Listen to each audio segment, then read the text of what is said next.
अल्हम्दुलिल्लाहि वस्सलातु वस्सलामु अला रसूलिल्लाहिल करीम अम्मा बाद फ़अऊज़ु बिल्लाहि मिनश शैतानिर रजीम बिस्मिल्लाहिर रहमानिर रहीम। नाज़रीन किराम अस्सलामु अलैकुम रहमतुल्लाहि व बरकातुहू। नाज़रीन, ऑनलाइन तिब्बी कोर्स के सिलसिले में हमारा टॉपिक चल रहा है जिगर और उससे रिलेटिव अमराज का। तो उसमें हम हेपाटाइटिस को बयान कर रहे हैं। तो हमने पिछली वीडियोस के अंदर हेपाटाइटिस बी और सी को बयान किया था। आज की इस वीडियो के अंदर हम हेपाटाइटिस ए और ई को बयान करेंगे। नाज़रीन, सबसे पहले हम बात करते हैं हेपाटाइटिस ई। हेपाटाइटिस ई जो है ये तरी की तहरीक, यानी जिसमें तरी का मादा ज़्यादा होता है और रोशनी इसमें कम होती है। कानून मुफरद आज़ा की छठी तहरीक आसाबी गुदी तहरीक की ज़्यादती से, जब बलगम की ज़्यादती हो जाए, जब अलकली बढ़ जाए, तो उस वजह से ये हेपाटाइटिस ई जो है वहाँ पर मादा रुक कर उसमें खमीर बनता है, ताफुन बनता है, तो फिर वहाँ से जो है वो बैक्टीरिया और वायरस पैदा होते हैं। पिछली वीडियोस के अंदर मैंने ये आपको बताया था कि हेपाटाइटिस का जो मर्ज है ये जिगर की कमज़ोरी का मर्ज है, जिगर की तेज़ी का मर्ज नहीं है, जिगर की कमज़ोरी का मर्ज है। जिगर की तेज़ी से जो मर्ज बनते हैं वो सिरोसिस हो जाए या जिगर का कैंसर हो जाए या फिर जॉइडेंस हो जाए, तो इस तरह के अमराज वो बाद में होते हैं। ये अगला जो स्टेप होता है हेपाटाइटिस के बाद वाला, तो उसमें ये अमराज पैदा हो जाते हैं। लेकिन बजाते खुद जो हेपाटाइटिस है ये जिगर की कमज़ोरी से होता है। और ये जो कहते हैं कि हेपाटाइटिस की जो लफ्ज़ी माना करते हैं कि ये जिगर की सूजन है, स्वेलिंग है, तो स्वेलिंग का इलाज जो है वो कानून मुफरद आज़ा में हरारत से है।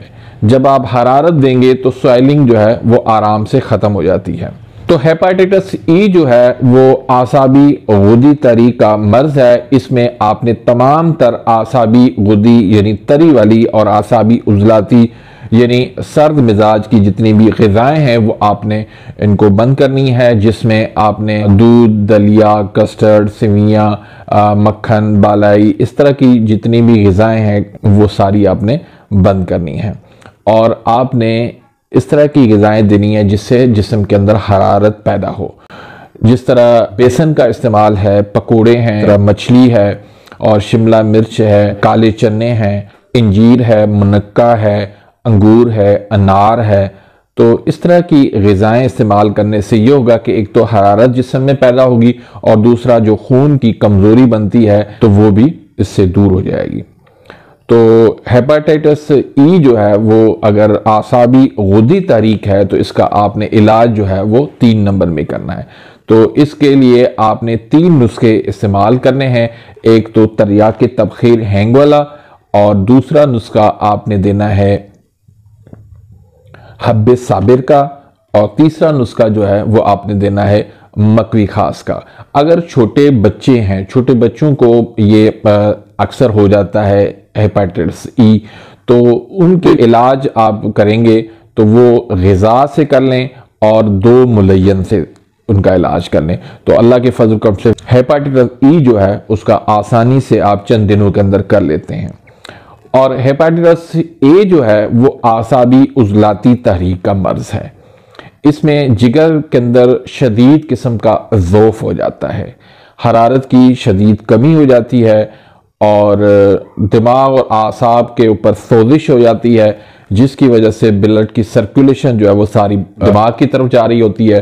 तो उसमें जो अलामात पैदा होती हैं वो उसमें सर का भारी रहना, सर में जो है वो जलन होना और पेशाब की ज़्यादती होना, इसी तरह मैदा कमज़ोर हो जाना, पानी वाले ख्वाब जो है वो ज़्यादा आना, तो इस तरह की अलामात उसमें हो जाती हैं विटामिन ए में।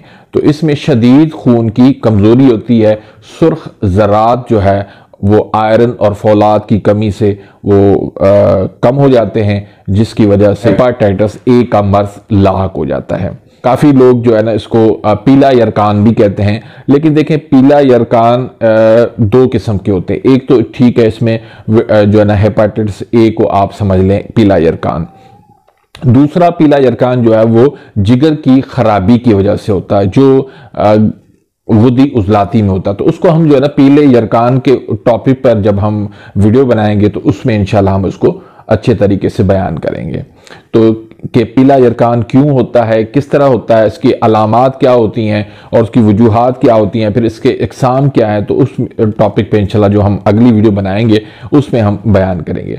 तो नाज़रीन, हेपेटाइटिस ए का जो आपने इलाज करना है तो उसमें आपने हरारत को बढ़ाना है, ग़िज़ा में आपने बेसन का इस्तेमाल करना है, फ़िश का इस्तेमाल करना है, बेसन की रोटी का इस्तेमाल करना है, इस तरह आपने बकरे की कलेजी का इस्तेमाल करना है, शहद को इस्तेमाल करना है, काले चने इस्तेमाल करने हैं, शिमला मिर्च इस्तेमाल करना है, खजूर इस्तेमाल करनी है, अंगूर खा लें आप, अनार खा लें, इस तरह मुनक्का खा लें। तो इस तरह की ग़िज़ाएं आप लेंगे तो जिगर के अंदर जो है वो हरारत पैदा होगी, तो उससे इंशाल्लाह इसकी जिगर की जो ज़ौफ़ है वो सारा ख़त्म हो जाएगा।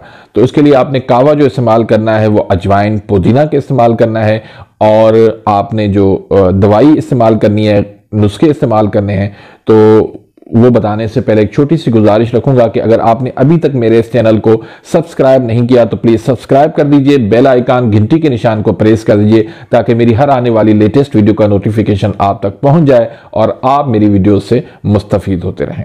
तो नाज़रीन, ये जो हेपेटाइटिस ए और हेपेटाइटिस ई है, इसको एक्यूट वायरस कहा जाता है, एक्यूट हेपेटाइटिस कहा जाता है। यानी ये टेम्पररी होता है, परमानेंट नहीं होता, इतना डेंजर नहीं है जितना बी और सी डेंजर है। तो इसके लिए आपने जो नुस्खाजात इस्तेमाल करने हैं उसमें एक तो आप हब्बे फौलादी को इस्तेमाल करें। हब्बे फौलादी के आप 500 mg के कैप्सूल भर लें, सुबह दोपहर शाम एक एक कैप्सूल दे दें।